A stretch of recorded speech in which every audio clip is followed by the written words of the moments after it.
अरे पुरुआ चलल रहे देखनी कि तहर घर आके अरे खिड़की खुलल रहे। एगो लड़का एगो चाहे वाली लड़की के कहता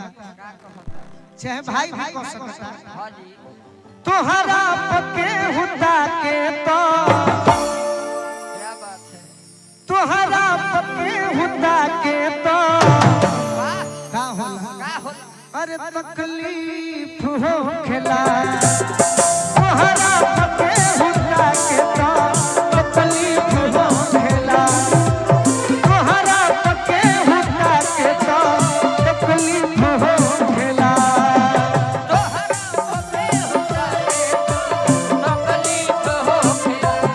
तोहरा पके हुदा के तो तकलीफ हो खेला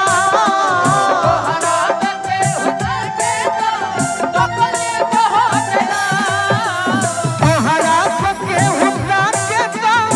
तकलीफ हो खेला अरे झरको सके बुझा के तो तकलीफ हो खेला झरको सके बुझा के तो तकलीफ हो खेला झरको सके बुझा के तो तकलीफ हो खेला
लड़का कहता जनऊ से बेसी सहारा के जानी मानिल हम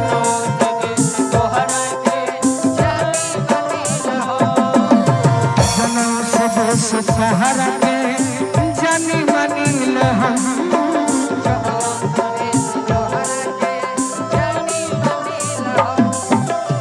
जनऊ से बेसी सहारा के अरे जानी मनी ले हम अपना पके हुआ के तो अपना पके हुआ के तो तकलीफ हो खेला अपना पके हुआ के तो तकलीफ हो खेला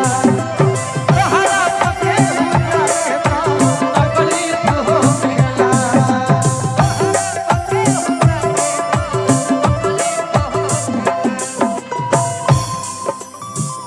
आहा बना रहा भाई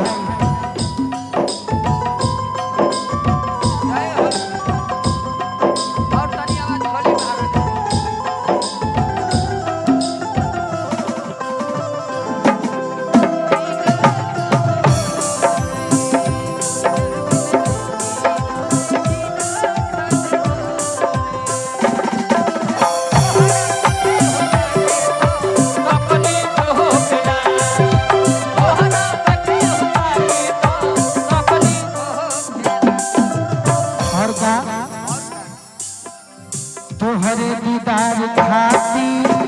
आई तहर गली तोहरे दीदार खाती आई तहर गली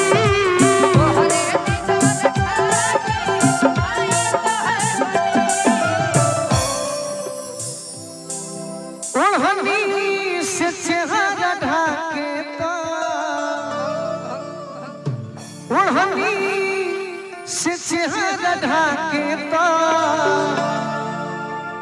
तकलीफ होखेला ओढ़नी से चेहरा ढाके तो तकलीफ होखेला ओढ़नी से चेहरा ढाके तो तकलीफ होखेला तहरा पके हुआ के तो तकलीफ होखेला